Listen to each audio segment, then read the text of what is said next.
سیدنا اکرمہ رضی اللہ تعالیٰ عنہ فرماتے ہیں کہ ایک ملک کا بادشاہ بہت ظالم اور کنجوس تھا، بڑا ظالم بادشاہ، اور ایسا عجیب و غریب کنجوس کہ اس نے اعلان کر دیا کہ میرے ملک میں اگر کسی نے مسکین یا فقیر کو صدقہ کیا تو اس کے کوئی غریب کی مدد نہ کرے، اگر ایسا کوئی کرے گا تو میں اس کے ہاتھ کاٹ دوں گا۔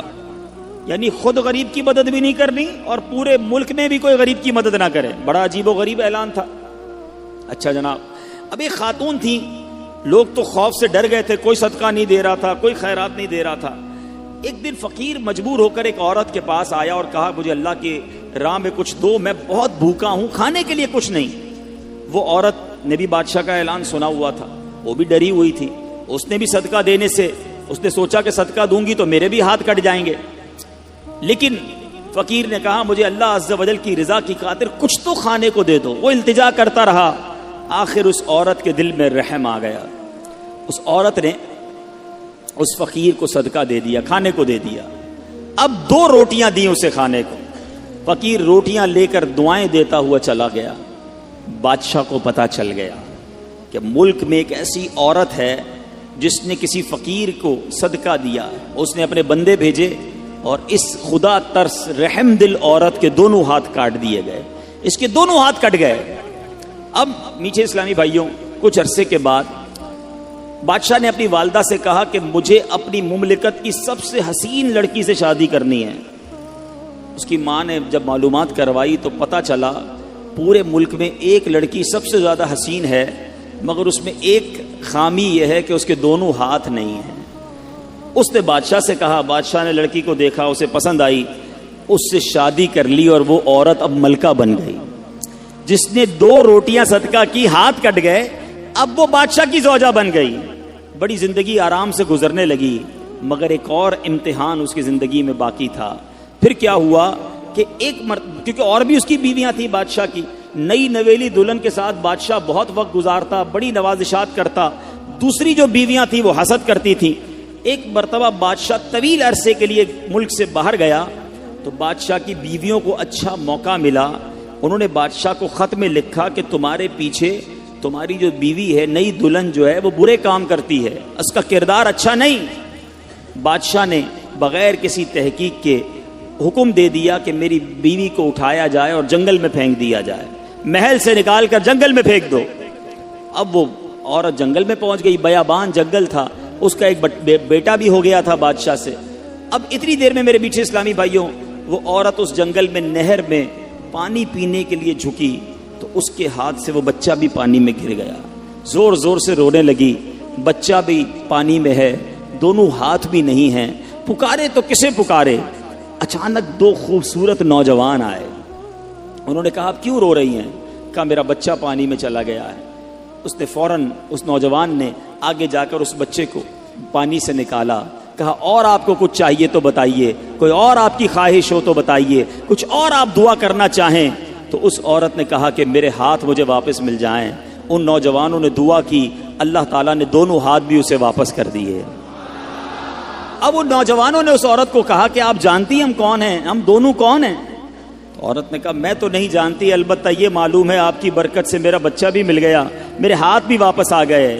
وہ 2 نوجوان کہتے ہیں ہم تیری وہی 2 روٹیاں ہیں جو تو نے غریب سائل کو دی تھی۔ صدقہ اللہ کی راہ میں خرچ کرنا کب کہاں کام آتا ہے۔ اس عورت کو 2 روٹیوں کے بدلے 20 روٹیاں نہیں ملی، حضرت رابعہ بصریہ کو 20 روٹیاں ملی تھی۔ ہو سکتا ہے کوئی کیلکولیشن کرنے والا کہے یار میں 1000 روپے دوں گا 1 لاکھ روپے مل جائیں گے، نہیں ملے، مگر اس کو ہاتھ واپس مل گئے، بچہ واپس مل گیا۔ کیا معلوم مجھ پر اور آپ پر کوئی بلا آنے والی ہو، کوئی مصیبت آنے والی ہو، کوئی بیماری آنے والی ہو، اگر اللہ کی راہ میں صدقہ دیں، کسی غریب کی مدد کریں اور اس کے دل سے دعا نکلے اور اللہ کریم ہم سے وہ مصیبت کو ٹال دے تو اے میرے میٹھے اسلامی بھائیوں، حضرت منصور بن عمار رحمۃ اللہ تعالی ایک روز واز فرما رہے تھے تو کسی حقدار نے 4 درہم کا سوال کیا، کوئی غریب تھا، مسکین تھا، اس نے 4 درہم کا سوال کیا تو آپ رحمت اللہ تعالی نے اعلان کیا کہ جو اس کو 4 درہم دے گا میں اس کو 4 دعائیں دوں گا۔ آپ نے اللہ کے ولی تھے، آپ نے فرمایا جو اس کو 4 درہم دے گا میں اس کو 4 دعائیں دوں گا۔ اس وقت ایک غلام گزر رہا تھا، خود بھی غریب تھا، مگر اللہ کے ولی کی ایک ایسی شاندار آواز سنی کہ 4 دعائیں ملیں گی. تو اس نے کیا کیا، اپنے پاس اس کے 4 درہم تھے، وہ اس نے غریب کو دے دیے، اس سائل کو دے دیے. تو حضرت نے کہا کہ اب بتاؤ کون سی 4 دعائیں کروانی ہیں؟ کہ حضرت پہلی دعا تو کر دیں کہ میں غلامی سے آزاد کر دیا جاؤں، غلام ہوں، غلامی سے میری آزادی ہو جائے. نمبر 2، مجھے ان درہم کا بدلہ بھی مل جائے، 4 درہم دے تو دیے، مجھے اس کا بدلہ بھی مل جائے. تیسری دعا حضور یہ کر دیں مجھے اور میرے آقا کو توبہ نصیب ہو جائے.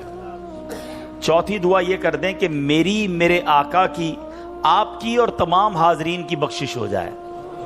4 بڑی پیاری دعائیں کروا لی اس نے جناب. اب آقا کے پاس جب وہ غلام پہنچا تو آقا کہتا اتنی دیر کیوں ہو گئی، کدھر رہ گئے تھے بھائی، کئی کام سے بھیجا تھا، اتنا لیٹ؟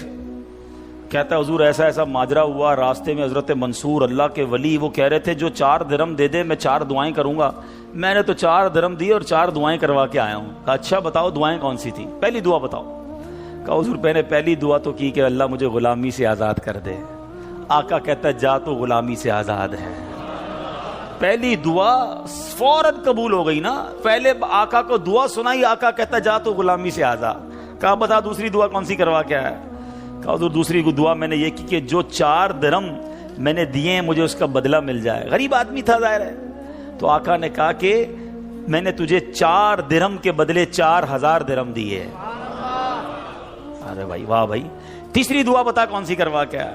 کہا حضور تیسری دعا میں نے کی کہ مجھے اور میرے آقا کو گناہوں سے توبہ کی توفیق نصیب ہو. یہ سنتے ہی آقا واقعی آقا تھا، اس کی زبان پر استغفار جاری ہو گیا، کہنے لگا یا اللہ میں اپنے پچھلے سارے گناہوں سے توبہ کرتا ہوں. کہا اب بتا چوتھی دعا کیا کروائی تھی؟ کہا حضور چوتھی دعا یہ تھی کہ آپ کی یعنی میرے آقا کی، میری اور تمام حاضرین اجتماع کی مغفرت ہو جائے. یہ سن کر آقا نے کہا 3 باتیں تو میرے اختیار میں تھی، وہ میں نے کر لی، چوتھی میرے ہاتھ میں نہیں ہے. مغفرت کرنا تو اللہ کا کام ہے نا. اسی رات آقا نے خواب میں کسی کہنے والے کو سنا کہ جو تمہارے اختیار میں تھا وہ تم نے کر دیا، اور میں ارحم الراحمین ہوں، میں نے تمہیں، تمہارے غلام کو، منصور بن عمار کو اور تمام حاضرین کو بخش دیا ہے.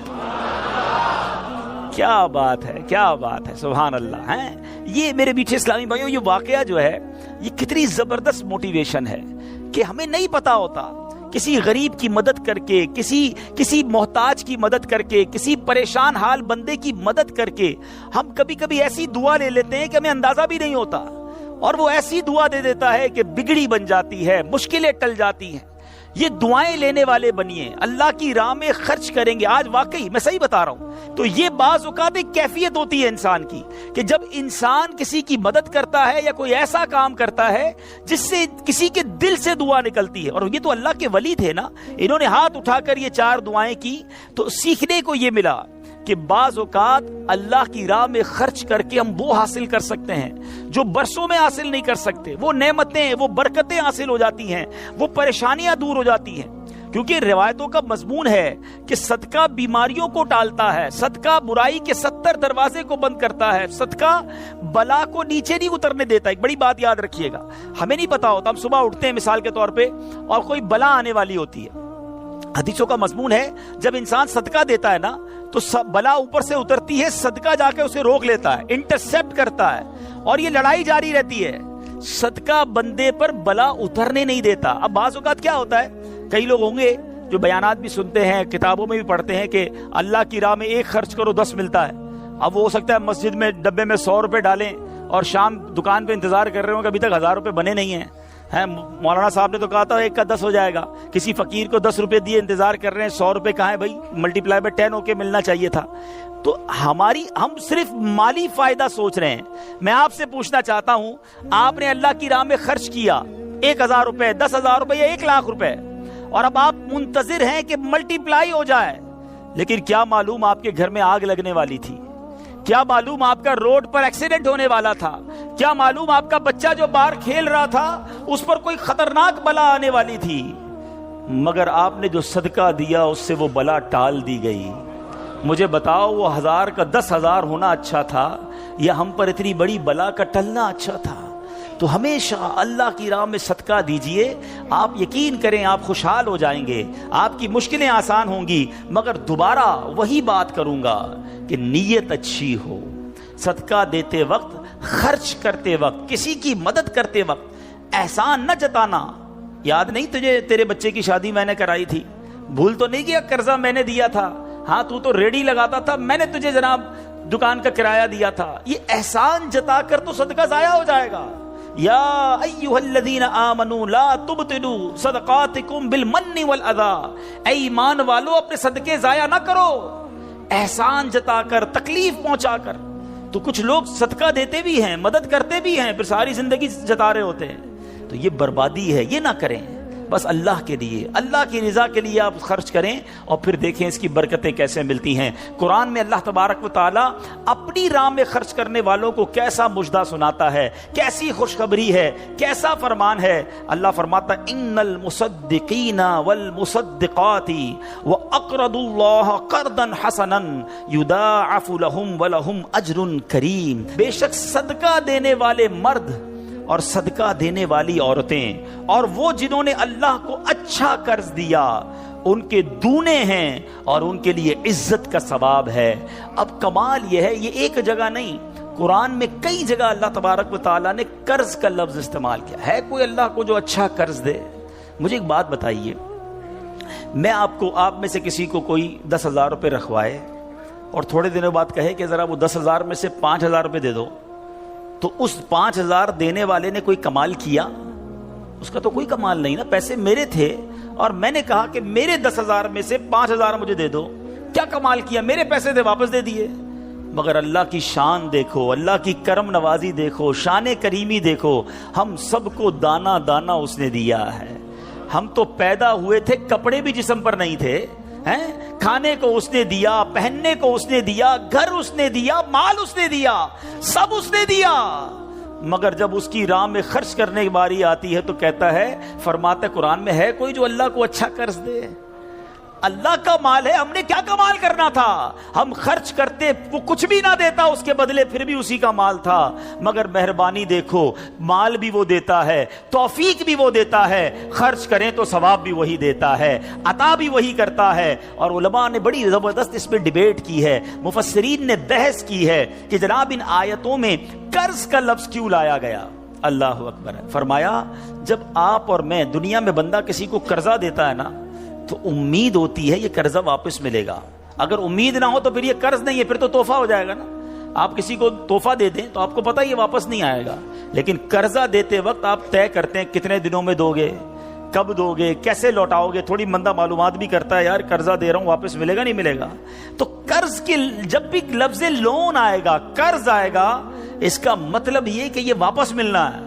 تو اللہ نے قرآن میں گویا وعدہ فرما لیا ہے کہ تم جو میری راہ میں خرچ کرتے ہو، یہ اللہ کو قرض دینا ہے، یہ تمہیں واپس ملے گا، یہ لوٹایا جائے گا اور زیادہ دیا جائے گا۔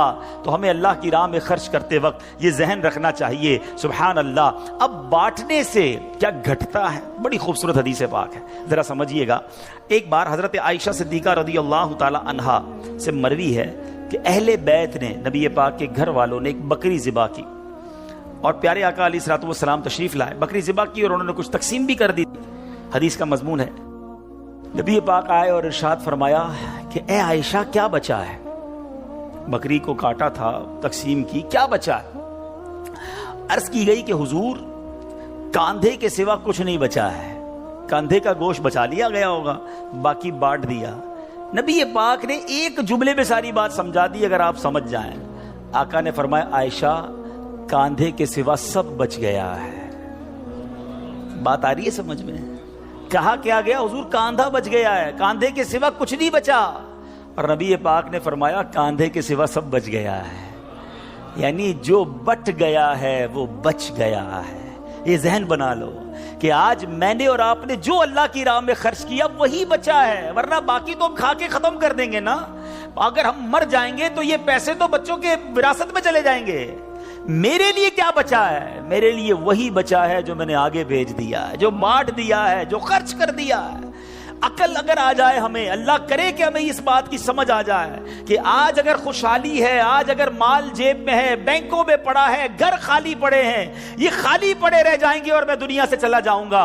اگر میں چاہتا ہوں یہ آخرت کے اکاؤنٹ میں جمع ہو جائیں، میں یہ پیسہ لے کر جنت میں جاؤں اور اس پیسوں کے بدلے جنت کی نعمتیں کما لوں، تو مجھے یہاں یہ اللہ کی راہ میں خرچ کرنا پڑے گا۔ اور یہ بات میں نہیں کہہ رہا، آپ اور میں یہاں رہنے والے بھی، یہاں بھی کمیٹی ڈالی جاتی ہوگی، BC ہوتی ہوگی کہ تھوڑے تھوڑے پیسے جس میں جمع ہوتے ہیں اور وقت پر مل جاتے ہیں، انسان کمیٹی ڈالتا ہے کہ یار کبھی برے وقتوں میں کام آئے گی، بچی کی شادی میں کام آئے گی۔ ایسا ہوتا ہوگا نا آپ کے یہاں بھی۔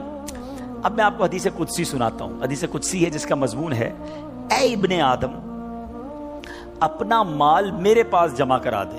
اللہ فرماتا ہے، اے ابن آدم اپنا مال میرے پاس جمع کرا دے، نہ جلے گا، نہ ڈوبے گا، نہ کم ہوگا، میں تجھے اس دن لوٹاؤں گا جس دن تجھے ایک ایک نیکی کی ضرورت ہوگی۔ سیکیورٹی ڈپازٹ، یہ بعض اوقات جو مسجد میں ہمارے آگے سے ڈبہ جاتا ہے نا، یا کبھی کوئی اسلامی بھائی جھولی لے کے بیٹھے ہوتے ہیں، یہ جب جیب سے آپ پیسے نکال کے ڈالتے ہو نا، اس وقت ذہن بناؤ کہ یہ جا نہیں رہا، یہ جمع ہو رہا ہے میرے آخرت کے اکاؤنٹ میں، اور ڈال دوں یار، ابھی آج کل پیسے اچھے ہیں، تھوڑے اور ڈال دوں، جمع ہو جائے، ادھر ملے گا۔ تو جب بھی آپ کے دن اچھے ہوں، یقین کریں جب آپ کے ہاتھ کھلا ہو، آپ کو لگتا ہے یار اللہ نے بڑا نوازا ہوا ہے، تو فوراً آخرت کے لیے سوچیں۔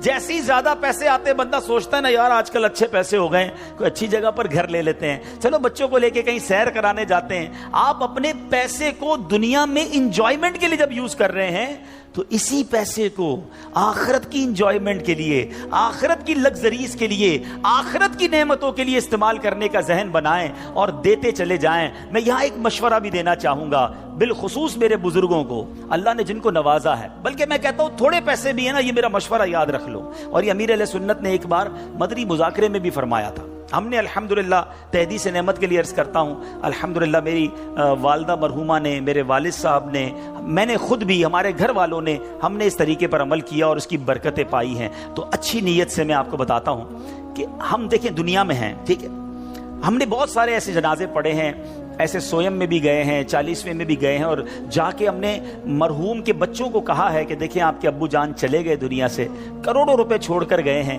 آپ کے ابو نے کتنا کیا آپ کے لیے، اب آپ اپنے ابو کے لیے کچھ کیجئے، کوئی مسجد بنائیے، کوئی مدرسہ بنائیے، کوئی کنواں کھدوائیے، اپنے والد کو ثواب پہنچائیے۔ تو وہ بیٹا جس کے لیے باپ نے زندگی گزار دی، کروڑوں اربوں روپے چھوڑ کر گیا، وہ کہتا ہے ابھی تو ہاتھ بڑا ٹائٹ ہے، تو ابھی بعد میں کریں گے، تو بعد میں دیکھ لیں گے، اور ہم دیکھتے ہیں اس کے بعد مرحوم کے لیے بظاہر کچھ نہیں کیا جاتا۔ تو آج مجھے اور آپ کو اپنی فکر خود کرنی ہے۔ اگر آپ نے پیسے کمائے ہیں نا، آپ نے مکان بنائے ہیں، آپ نے جائیدادیں بنائی ہیں، تو اپنی فکر خود کیجئے۔ اس کے دو طریقے ہیں۔ ایک طریقہ، اپنی زندگی میں ہی انہوں نے ماشاءاللہ یہ مسجد بنا دی، مدرسہ بنا دیا، بہت اچھی بات ہے، یا تو یہ کر لیں، اور اگر یہ نہیں کر پا رہے تو دوسرا طریقہ بتاتا ہوں جو بڑا آسان ہے، وہ یہ ہے کہ انسان کو شریعت نے یہ اختیار دیا ہے کہ آپ اپنی وصیت کر جائیں، اور وصیت میں 30% آپ وصیت کر سکتے ہیں کہ آپ کے چھوڑے گئے مال میں سے 30% کسی نیکی کے کام میں خرچ کر دیا جائے، آپ کے لیے صدقہ جاریہ کے لیے خرچ کر دیا جائے۔ بھائیوں والا مشورہ ہے، آپ عمل کریں نہ کریں، کہ اگر زندگی میں یہ وصیت کر دیں کہ میرے مرنے کے بعد جو بھی میرا مال بچے گا اس میں سے 30% جو ہے وہ دعوت اسلامی کو یہ کہہ کر دیا جائے کہ میرے لیے صدقہ جاریہ کے لیے مسجد، مدرسہ، جامعہ، کوئی ایسا کام کر دو کہ قیامت تک مجھے سچ ثواب ملتا رہے۔ مجھے بتاؤ، مرنے کے بعد آپ کا مال 70% تو بچوں کے لیے بچے گا نا، 30% تو اپنے ساتھ لے جاؤ، اپنی جنت بنا لو۔ ورنہ ہوتا یہ ہے کہ ساری زندگی والد نے محنت کی، محنت کرتے کرتے بوڑھا ہو گیا، لاکھوں کروڑوں روپے کی جائیدادیں چھوڑ کر گیا، اور مرنے کے بعد خاندان میں کوئی ایصال ثواب، کوئی خرچ کرنے کے لیے تیار نہیں ہے۔ تو دو چیزیں یاد رکھیں، ایک تو زندگی ہی میں اپنے لیے ثواب جاریہ والے کام کر لیں۔ اللہ کی رحمت سے دعوت اسلامی ساری دنیا میں مسجدیں بنا رہی ہے، ماشاءاللہ ایسے کئی کام ہو رہے ہیں جو قیامت تک چلنے والے ہیں۔ آپ اپنی زندگی میں اپنے لیے وہ کام کر لیجئے، اور اگر ایسا نہ بھی کر سکیں اور کر بھی لیا ہو تو وصیت کرنے میں تو کوئی حرج نہیں ہے کہ مرنے کے بعد تو میرا مال میرے پاس رہنا ہی نہیں ہے، تو کیوں نہ وہ میرے ساتھ جنت میں مجھے کام آ جائے۔ اور آج بھی صدقہ کیسی کیسی پریشانیوں اور بیماریوں کو دور کرتا ہے. اللہ اکبر. ایک اور ایمان افروز واقعہ سناتا ہوں کہ ایک بار حضرت عیسیٰ علیہ نبینا علیہ الصلوۃ والسلام کے زمانے میں ایک دھوبی تھا جو لوگوں کے کپڑے آپس میں تبدیل کر دیتا تھا. یعنی لوگوں کے کپڑے ملا دیتا. لوگ بڑے پریشان تھے اس سے. تو لوگوں نے حضرت عیسیٰ علیہ الصلوۃ والسلام کو اس کے متعلق بتایا. تو آپ نے اللہ عز و جل کی بارگاہ میں دعا کی کہ اے اللہ اس کو ہلاک فرما دے. اللہ کے نبی نے ایک ایسے شخص کے لیے دعا کی کہ یا اللہ اس کو ہلاک کر دے, تیرے بندے اس سے بڑے پریشان ہیں. ایک روز وہ دھوبی بالکل اسی معمول میں نکلا. اس کے پاس 3 روٹیاں تھیں. ایک سائل آیا, ایک فقیر آیا اور اس نے کہا کہ اللہ کے لیے مجھے روٹی دے دو. تو آپ نے اس دھوبی نے ایک روٹی اس سائل کو دے دی. سائل نے دعا دی کہ اللہ تعالیٰ تجھ سے آفات سماویہ کا شر دور کر دے, آسمانی بلاؤں کو دور کر دے. دھوبی بڑا متاثر ہوا, بڑی پیاری دعا دی. ایک اور روٹی بھی دے دی. اس سائل نے دعا دی کہ اللہ تعالیٰ تجھے جملہ آفتوں سے محفوظ رکھے. اس نے تیسری روٹی بھی دے دی. اب اس سائل نے دعا دی اللہ تجھے توبہ کی توفیق عطا فرمائے. اب اس دوران ایک بڑا سانپ اس کی گٹھڑی میں داخل ہو چکا تھا, کیونکہ حضرت عیسیٰ نے دعا کی تھی اس کو ہلاکت کی. ایک بڑا سا سانپ جو ہے اس کی کپڑوں کی گٹھڑی میں داخل ہو چکا تھا. جب دھوبی نے کپڑے لینے کا ارادہ کیا تو اس سانپ نے اسے ڈسنا چاہا. ایک فرشتے نے اسی وقت سانپ کو لوہے کی لگام ڈال دی اور دھوبی سلامتی کے ساتھ واپس آ گیا. لوگوں نے حضرت عیسیٰ علیہ السلام سے کہا کہ یا روح اللہ, آپ نے دعا کی تھی, یہ بندہ تو ایسے ہی ہٹا گٹا گھوم رہا ہے, بالکل ٹھیک, کچھ مسئلہ ہی نہیں ہوا اس کے ساتھ, سلامت. تو آپ نے اس دھوبی کو بلایا, بتا تو نے کون سی ایسی بھلائی کی ہے, میں نے تیری ہلاکت کی دعا کی اور تو بالکل سلامت گھوم رہا ہے. وہ کہتا حضور میں نے 3 روٹیاں صدقہ کی ہیں, اتنے گناہ اتنی خطائیں, سارا شہر پریشان, مگر جب صدقہ کیا 3 روٹی کا, آپ نے اس سانپ سے پوچھا کہ تو نے قتل کیوں نہیں کیا, تیری تو ڈیوٹی تھی نا. تو سانپ کہتا ہے اے اللہ کے نبی, اللہ نے آپ کی دعا تو قبول فرما لی, مجھے ہلاک کرنے کے لیے بھیج بھی دیا, مگر جب اس دھوبی نے ایک سائل کو صدقہ دیا تو ایک فرشتے نے مجھے لوہے کی لگام ڈال کر روک لیا. اب وہ دھوبی بھی سارا واقعہ سن رہا تھا کہ اتنے گناہ ہیں, سامنے ایک چھوٹا سا صدقہ کیا, میری ہلاکت رک گئی. اس دھوبی نے بھی توبہ کر لی, اپنے گناہوں سے تائب ہو گیا. کیا سیکھنے کو ملا؟ صدقہ بلاؤں کو ٹالتا ہے, صدقہ مصیبتوں کو ٹالتا ہے, صدقہ عمر میں برکت لاتا ہے. ایک بار حضرت داؤد علیہ نبینا علیہ الصلوۃ والسلام کے پاس ایک شخص تھا اور وہ حضرت ملک الموت آئے اور اس کو بڑا گھور کے دیکھنے لگے. تو تھوڑی دیر کے بعد ملک الموت تو چلے گئے. تو آپ نے اس شخص نے کہا کہ حضور یہ کون تھا جو مجھے گھور رہا تھا؟ آپ نے کہا ملک الموت تھے. ملک الموت سے پوچھا کہ تم کیوں گھور رہے تھے؟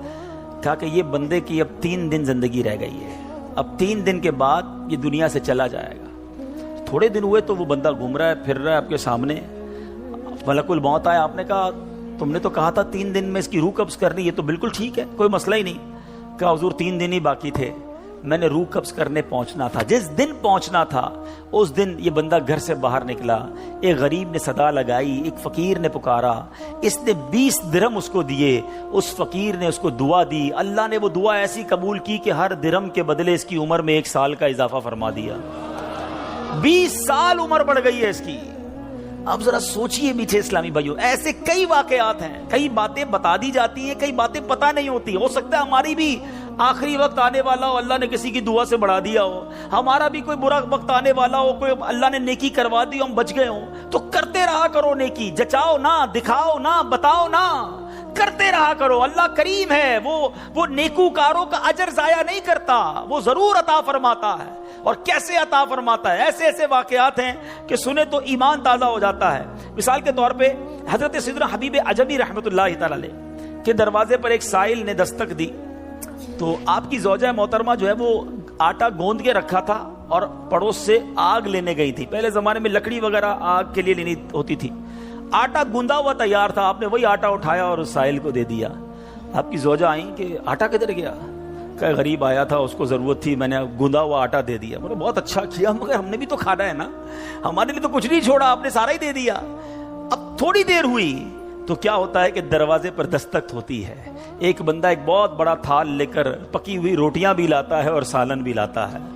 آپ اپنی زوجہ سے کہتے ہیں دیکھ لو دیا آٹا تھا، روٹیاں بھی پکے آ گئیں، ساتھ سالن بھی آ گیا ہے. تو یہ بلیف ہوتا تھا، اللہ والوں کا یقین ہوتا تھا کہ یہ خرچ کیا ہے یہ ملنا ہی ملنا ہے. اللہ کرے کہ ہم اللہ کی راہ میں بس خرچ کرنے والے، صدقہ دینے والے، اللہ کی راہ میں دل کھول کر خرچ کرنے والے بن جائیں. ڈھونڈیے آپ کے پڑوس میں کوئی پریشان ہوگا، تلاش کیجئے آپ کے رشتہ داروں میں کوئی غریب پریشان ہوگا، آپ کے دوستوں میں پریشان ہوگا. اچھا ایک اور بات بتاؤں، جو واقعی صحیح معنوں میں سفید پوش ہوتے ہیں نا، وہ بولتے نہیں ہیں کسی کو. آپ کہیں گے یار کسی دوست نے تو کچھ مدد مانگی نہیں ہے، رشتہ دار تو کوئی آیا ہی نہیں گھر پہ، پڑوسی نے تو کبھی کچھ نہیں کہا، وہ کہیں گے نہیں. آپ ڈھونڈیے، تلاش کیجئے. جنت میں گھر چاہیے نا. مثال دیتا ہوں، آپ کو کوئی یہ کہے کہ جناب کسی پریشان حال کو ڈھونڈ کر 1000 روپے دو اور اس کے بعد فلاں بینک سے 1 لاکھ روپے لے لو، تو پھر پریشان حال فوراً مل جائے گا. سیدھا ابھی ڈھونڈتا ہوں جناب 1000 کیوں، 2000 دوں گا تو 2 لاکھ نہیں ملیں گے. تو بندہ یہ کہے گا نا. تو آپ کو سامنے نفع نظر آئے تو سب پریشان حال بھی مل جائے گا. اللہ کے بندوں جنت میں محل کا وعدہ ہے، ڈھونڈیے نا. آپ کے غریب رشتہ دار پریشان ہوں گے، کسی کی بچی کی شادی ہونے والی ہوگی، کوئی بیچارہ گھر میں اچھا کھانا نہیں کھاتا ہوگا، چلے جائیں اس کے گھر اور اس کی کچھ مدد کر کے آئیں. اور ایک اور بات بھی بتا دوں، بعض اوقات جب یہ پریشان حالوں کی پریشانیاں دور کرنے کی بات ہوتی ہے نا، تو بندہ سمجھتا ہے یار یہ پیسے سے ہی دور ہوگی، میں تو ہوں ہی غریب. تو یہ بھی نہیں ہے، ہر پریشانی پیسے سے دور نہیں ہوتی. اگر پریشانیوں کا حل پیسہ ہوتا تو دنیا میں کوئی مالدار پریشانی نہ ہوتا. اس کو پریشانی آتی، پیسے خرچ کرتا، پریشانی دور کر دیتا. ایسا نہیں ہے. ہر پریشانی کا مداوا، ہر پریشانی کا سولوشن پیسہ نہیں ہے. آپ کو یہ نہیں کہا گیا کہ جو مالی مدد کرے گا اسے جنت میں محل دیا جائے گا. جو کسی مسلمان کی پریشانی دور کرے، بعض اوقات حوصلہ دینے سے پریشانی دور ہو جاتی ہے، ہمت دلانے سے پریشانی دور ہو جاتی ہے. یار گھبرانا نہیں، میں تمہارے ساتھ ہوں، ٹینشن مت لینا، میں بیٹھا ہوں. بیمار ہے اس کے گھر چلے گئے، تھوڑی دیر اس کے ساتھ بیٹھے، اسے ڈاکٹر کے پاس لے گئے. کسی کا بیچارے کا کوئی معاملہ ہے تو ساتھ جا کر وہ معاملہ حل کروا دیا. یہ کبھی کبھی کچھ اچھے میٹھے بول بھی پریشانی دور کر دیتے ہیں. لیکن ہمیں اچھے بول بھی تو آنے چاہیے، مسکرانا بھی تو آنا چاہیے، حوصلہ دینے بھی تو آنا چاہیے. سیدی اعلیٰ حضرت امام اہل سنت کمال کی بات لکھتے ہیں. آپ فرماتے ہیں شربت نہ دیں کریں بات لطف سے. شربت نہیں پلانا، نہ پلاؤ، اچھی بات تو کر لو یار. شربت نہ دیں کریں بات لطف سے. یہ شہد ہو تو پھر کسے پرواہ شکر کی ہے. بعض اوقات مسکرا کر مل لینا بندے کے دکھ دور کر دیتا ہے. چند اچھی باتیں. ہمیں آ کر کوئی کہتا نا یار بڑی بیمار ہوں، پریشان ہوں، اچھا چلو ٹھیک ہے یار اب کل سے ٹائم پہ آ جانا. ارے اللہ کے بندے، اس نے اپنی پریشانی بتائی، تھوڑا اس سے ہمدردی تو کریں. اچھا کیا ہو گیا، خیر تو ہے، کیسے بیمار ہو گئے، ڈاکٹر کو دکھایا کہ نہیں، میری ضرورت ہے تو بتائیں، کوئی کام ہو تو بتائیں. آپ نے پیسے دیے ان 5 جملوں میں؟ نہیں دیے نا، مگر کیا بتاؤ اس کا درد کم نہیں ہو گیا ہوگا، اس کو حوصلہ نہیں مل گیا ہوگا. یاد رکھو میٹھے اسلامی بھائی، یہ جو الفاظ ہیں نا، ہماری باتیں ہیں، یہ الفاظ زخم پر مرہم کا کام بھی کرتے ہیں اور یہی الفاظ زخم پر نمک کا کام بھی کرتے ہیں. ہم بعض اوقات کسی کے زخموں پر نمک چھڑک دیتے ہیں، وہ پریشان ہے، تکلیف میں ہے، مصیبت میں ہے، اور اس کو ایسا جملہ کہہ دیتے ہیں کہ اس کی پریشانی بہت بڑھ جاتی ہے. اور کبھی کبھی چند اچھے جملے انسان کا غم بھلا دیتا ہے. اللہ کے واسطے اچھا بولنا سیکھیے، نرم ہو جائیے، شفیق ہو جائیے. مثال کے طور پہ کوئی بندہ آیا کہ یار اسکوٹر کا ایکسیڈنٹ ہو گیا، اور میں نے تو پہلے ہی پتا تھا تیرا ایکسیڈنٹ ہونا ہے، تو چلاتا ہی صحیح نہیں ہے، پہلے ہی تیزی سے چلاتا ہے. کیوں چلاتا ہے اسکوٹر جب چلانے نہیں آتی؟ اب بتاؤ بندہ کہ یار ایکسیڈنٹ بھی ہوا، اس کے باتیں بھی سنوں میں، تو یہ زخم پر نمک ہو گیا نا. اب یہ باتیں بعد میں سمجھا لینا کہ یار تیز مت چلایا کرو، مگر ابھی تو حوصلہ دیں، ابھی تو بیچارے کی طبیعت پوچھیں، ابھی تو اس کی پریشانی دور کریں. تو ایسی بہت ساری مثالیں ہیں کہ جب بھی ہمارے پاس کوئی پریشان حال آئے نا، تو اسے اچھی بات کریں، حوصلہ دیں، پریشانی دور کریں. تو انشاءاللہ میں بھی کوشش کرتا ہوں، آپ بھی کوشش کریں کہ انشاءاللہ رجب میں ضرور کسی کی پریشانی دور کریں گے انشاءاللہ. اب یہ سینکڑوں اسلامی بھائی یہاں بیٹھے ہیں، ہم سب ایک ایک کی پریشانی دور کریں گے تو ہزاروں مسلمانوں کی پریشانیاں دور ہو جائیں گی نا. یہ اسلام کی بیوٹی ہے، یہ اسلام کی خوبصورتی ہے کہ مسلمان کی مدد کرے، اس کی پریشانی دور کرے. مالی پریشانی ہے تو دور کریں، جسمانی پریشانی ہے تو دور کریں.